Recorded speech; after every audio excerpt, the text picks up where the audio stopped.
Bioneers, it's my people. This is where I feel it's the birthplace. It really is a joining of the midwives, the ideas, the ingenuity, the creativity, the sparks of inspiration. Bioneers brings all of these visions and all of this action together. There's nothing that's off the table here. It's all possible, and it's all connected, and it's so liberating. Welcome to Free Speech TV. My name is Carl Nagan, and I am here today with Chanowk, Yisrael, who is the chief seed starter of the Yisrael family urban farm in Sacramento's South Oak Park neighborhood. He and his partner Judith, who was an herbalist and award-winning community educator, have been pioneers in the urban homesteading movement.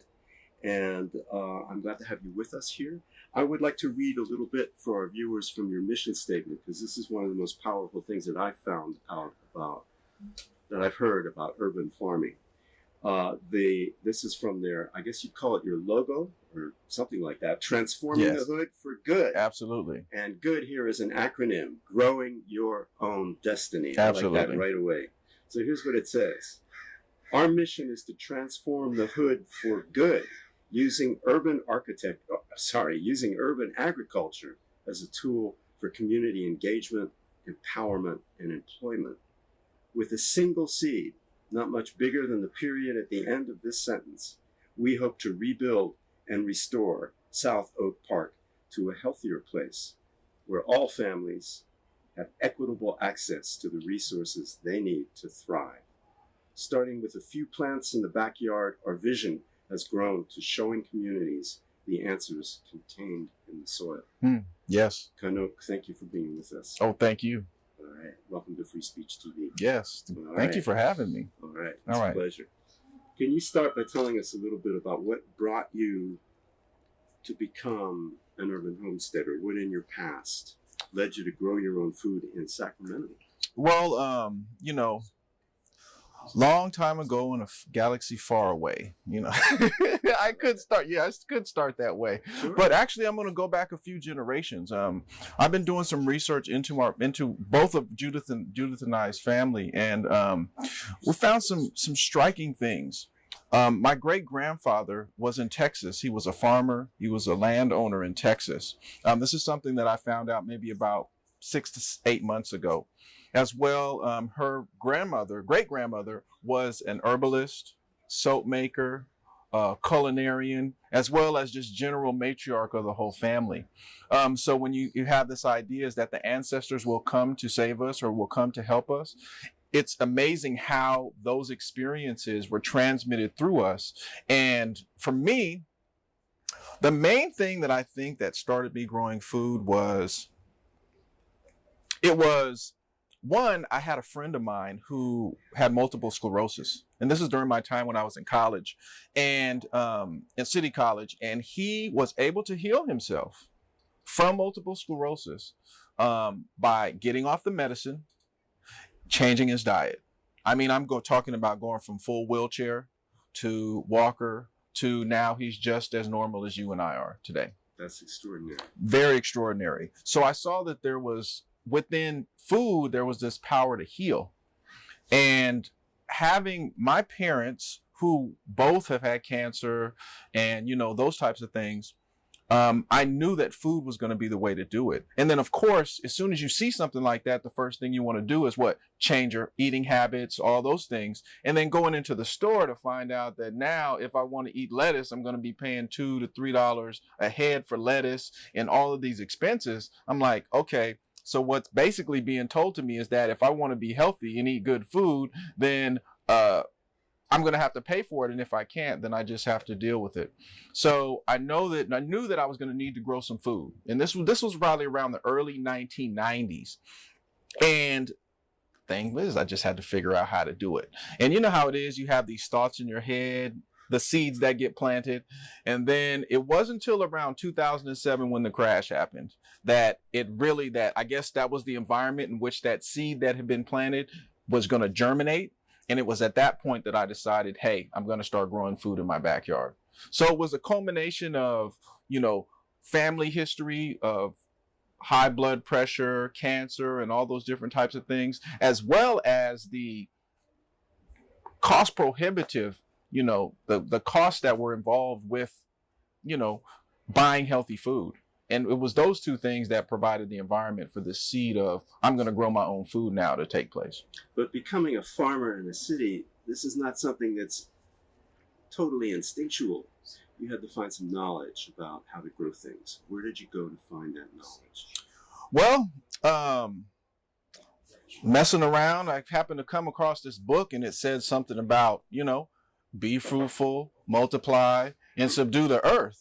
And I'm like, we all know what that book says, right? And there was these people, and they got put in this garden, and they were told they were supposed to take care of this garden and whatever. And they didn't take care of it good enough, and then they got kicked out and some things like that. So sounds like the world we're living in. Right, absolutely. So the idea of growing the food, I think the thing that was the most important was actually getting the land. I mean, because, if you're talking about the city, it's not like they're giving out land for you to be able to use to be able to grow food. So the thing that really hit it for me is in 2005, I was able to purchase my own land. And I think that that's where all of this came from. And just to go back, my previous trade, I was a systems engineer in IT field.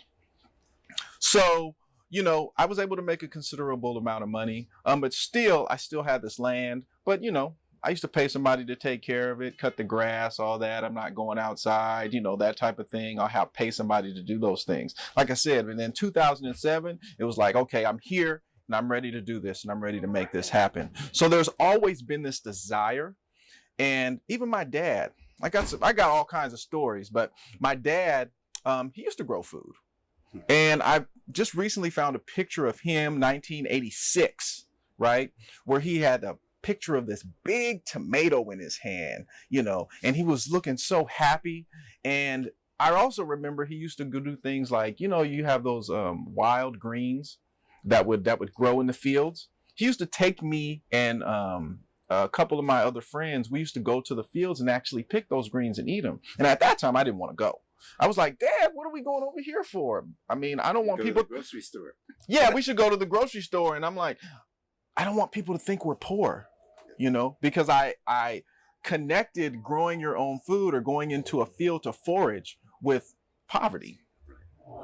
So there's all these different types of experiences. And so farming in the city, I never really thought about, I'm farming in the city. I just was like, I've got this land. I'm going to start growing my own food. The idea of farming, homesteading didn't come until later. I was just trying to grow some food in the backyard to be able to reduce the food bill. That was like the main thing that I was thinking about at first. Did you succeed in doing that? How long did it take you to do that? Well, first of all, how big a farm you got? How big? Our main place where we live is a half an acre. And then, of course, there's across the street from us is a closed school. And that closed school, when it was going, had a 9,500 square foot demonstration garden. And so when that school closed, we were able to work with the school district, and now we're the stewards of that land. So you put it all together, it's somewhere about 3/4 of an acre that we have that's going on there. And what are you growing in it? Oh, you name it. Anything from, carrots, squash, tomatoes, peppers, eggplant, greens, root crops. We got about 40 fruit trees. 40 fruit trees. About 40 fruit trees.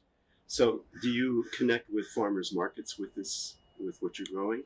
Sometimes we'll do a farmer's market, but when you're a small operator, and this is something we found out, these are some of the lessons learned. It's hard to grow the food, then you got to pick the food, and then you got to take it to a market, and then you have to sit there all day. What we do, and this goes into some of our policy work, which you can probably get into a little bit, is we actually just hold farm stands right on the farm. Open up the gate, put up a tent, and people come and buy food directly from us. And we've been very successful with things like U-Picks. Because, the idea of growing food to sell it, that's something that we want to do, but that's not the only thing that we do, because we sell our surplus. There's a difference between a homesteader and a farmer. And my perspective is a homesteader is somebody who grows food to eat, and what they can't eat, they sell. A farmer grows food to sell, and in many cases, what they can't sell, they'll eat. So it's a little bit different foundation. That's great. Yes. So tell me a little bit about some of your community outreach. You've got some programs, the Urban Roots Garden and Garden Builds. How are you and how successful have you been in encouraging your neighbors, your community to grow their own food?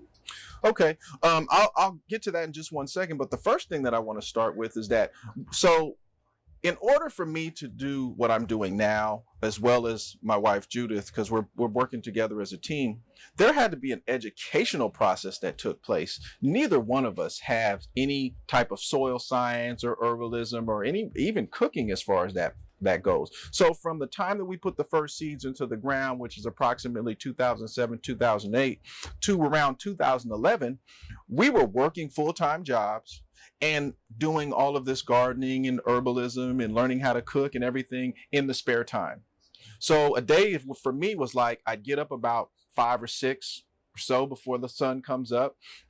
Sun would come up, I'd do some gardening, get my children ready for school, take them to school, and then drive 35, 40 miles, because that's how big of a commute that I had, go sit and work, then come home, 3, 4, get the children ready, blah, blah, blah, blah, homework, dinner, and all that. And then I'd go straight back out and learn how to, and do some more gardening out there. And so that's kind of how the whole process of us getting this knowledge took place. And then in 2011 is when we decided to actually start the Yisrael Family Urban Farm as a business. Okay.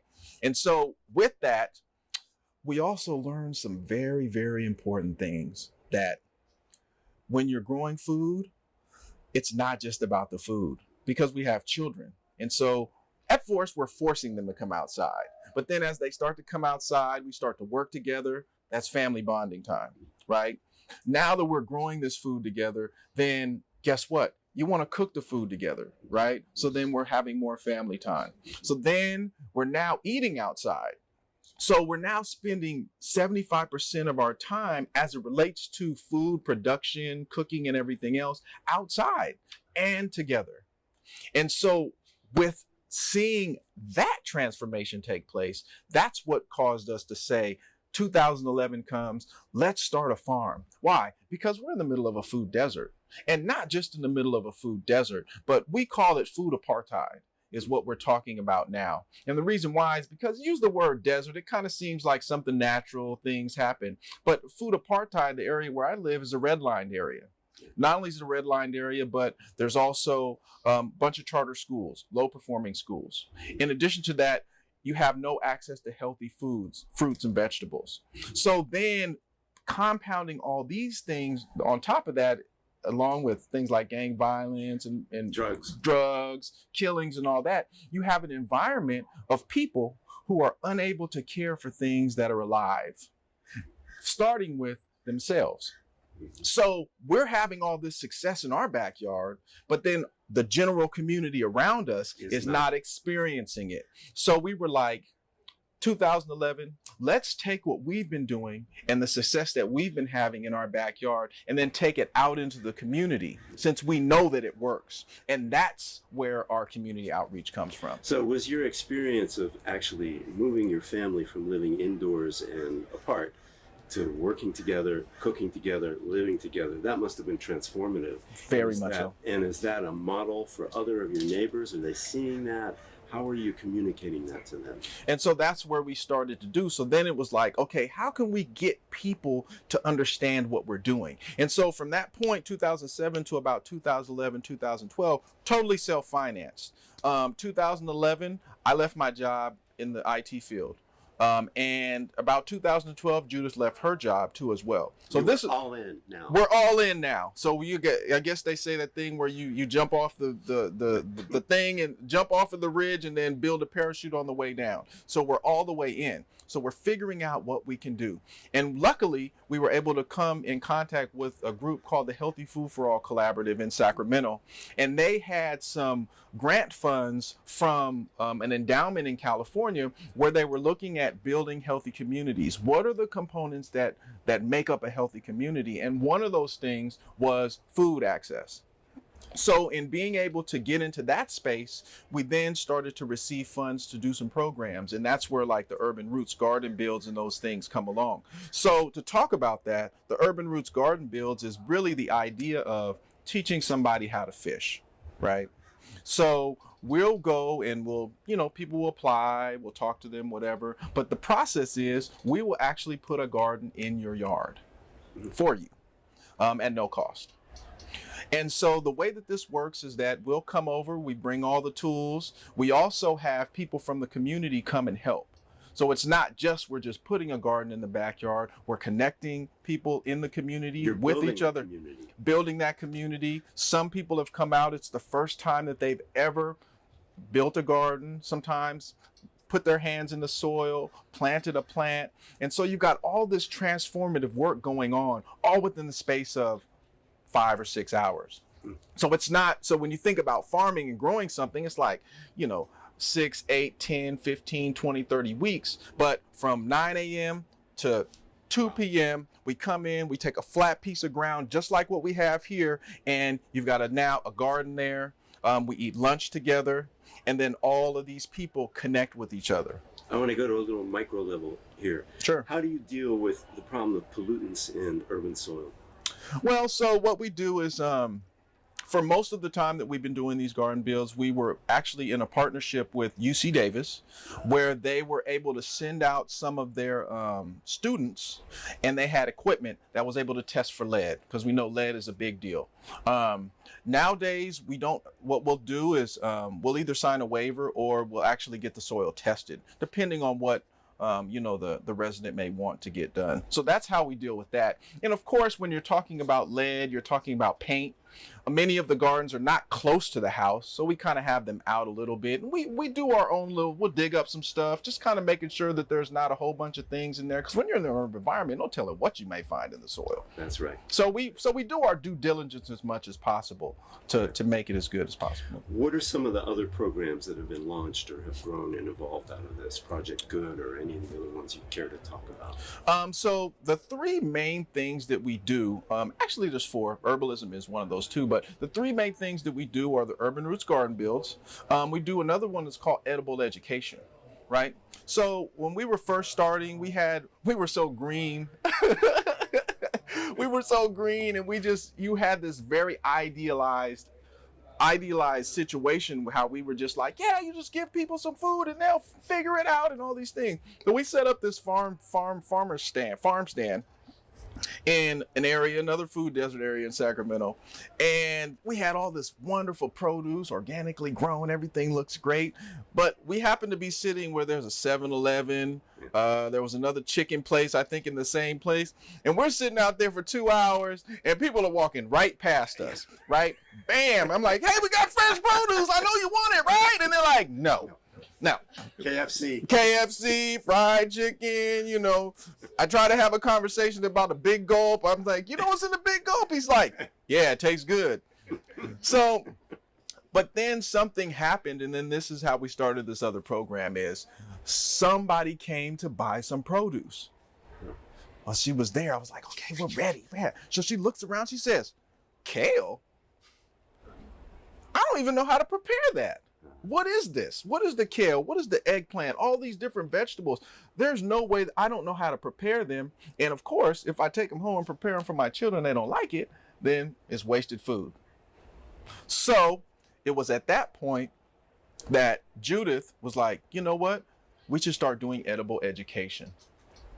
And so from that, it was, okay, now you've grown the food, you've got this food, then how do you prepare it healthy?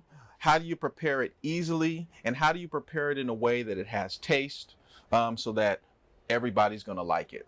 And so what we do is we do different types of cooking classes to where maybe it's at a local community center. We have classes that are specifically for youth, which we call Kids Camp. We also have our educational, our elders.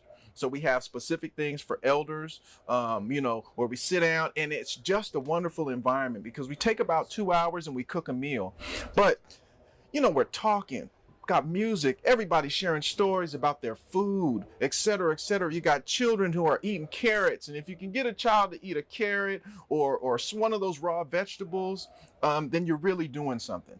So that's, you know, the foundation of all that. And so there are some models that we were looking at too. We've been to Berkeley to see the Edible Schoolyard Project. So Right how, behind my house. okay, so then you know how to be able to integrate the classroom with the food at the same time, and the same with the gardening as well. They So build their science classes out of what the kids discover when they're gardening. absolutely, absolutely. And Project-based learning. project-based learning, absolutely. And that's another project that we do.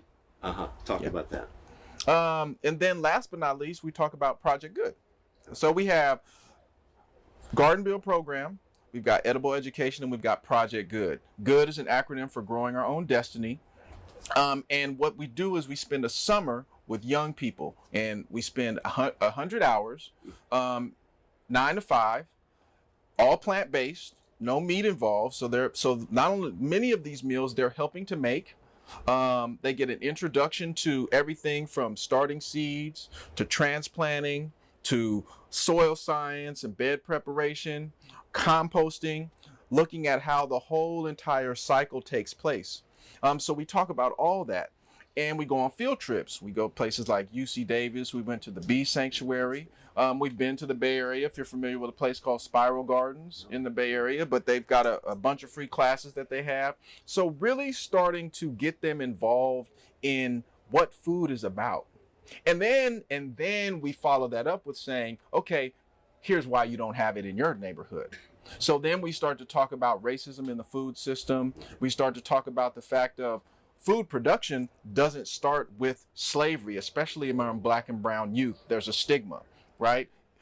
We've had young people who got involved with gardening, really loved it, went home, talked to their parents. Oh, that's slavery work, or oh, your great grandfather was a migrant worker. That's not what we want you to do. You need to be going to college. Those types of things.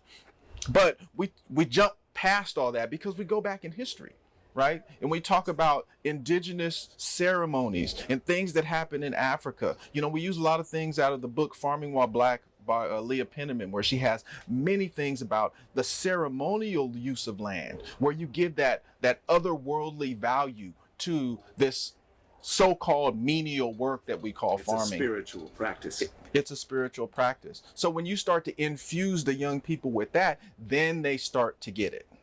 Wonderful. And they get a $300 stipend at the end. Wow. So what impacts have you seen in your own community of this? What have been some of the wins that you've seen, the changes that you've seen? Well, with the Garden Build program, we've seen people that are growing their own food and really saving 50, in some cases, depending on how you're working it, $50 to $100 a month with, 100 square feet. That's fantastic. That's one thing. Another thing is that just by our story being publicized, because what we're doing is pretty revolutionary. Yes. And so what happens is that we've been on news channels and things like that, and it's not a day that passes where somebody will come up to us. We'll be walking in the store, or we'll be here, and they'll be like, "Oh, that's you. I'm gardening in my backyard because of you." Now, so if we were to we look at ourselves as a catalyst. So if you were to take the amount of people that are, an amount of space that people are growing in their backyard that we know about, it can easily equal about 3 or 4 or 5 acres, because people are tearing up quarter acres and half acres and little beds here and little beds here, just so that they can experience the growing of the food, but also experience the social, the economical, the spiritual, all those different parts of it. Integrated as part of a whole different way of seeing farming and food. It's holistic from the ground up. Chanowk Yisrael, thank you for doing this beautiful work. Is there anything else you'd like to add to what we've been talking about? Well, and how do people find out about what you're doing? Okay, I'll take the first one. I'll take the first one, and then I'll go into the second. Please. So, one thing about urban farming that we do want to talk about is that many times you think that urban farming, it's this big new thing that people are doing. It's not. It's very old. In fact, if you go all around the world, urban farming or farming in the city or farming very close to where people live in that types of areas is how most of the world is eating, right? So it's not a new thing, it's not a fad. But then at the same time, if we don't also deal with the power, and we don't also deal with the land ownership piece, where you're actually now empowering people to own their own land, to own their own food systems, then this whole idea of urban farming is not going to work, or it's going to be reserved for people that, you know, have capital, which is usually not the people in Black and brown communities. So what it is a catalyst to be able to start new conversations about ownership, about empowerment, and about employing people. So that's one thing that has to be said, because many times we look at urban farming as this catch-all, to where if we just start growing food in the city, then everything's going to be all right. It's just a start. There's other pieces that need to be, you know, taken into consideration. And as far as being able to find us, we're on Facebook. We're on Instagram. We're even on Twitter under Yisrael, which is spelled Yisrael, Family Farm. You can also catch us. We have a website too as well, and it's Yisrael Family Farm. And, you know, we've always got something going on. We've got events. I'm going to be doing a free talk at our farm about the history of racism in the food system, pulling some things from out of the book called The Foodie's Guide to Capitalism, if you've ever heard of that book. And, you know, we do all different types of classes, herbalism. We bring in guest teachers as well. So it's not just about what we do. It's about finding those hidden gems inside of the community, and then providing the space for them to be able to share their knowledge as well. Thank you, Chanowk, for this beautiful work and for your visionary approach. Thank you so much for having me.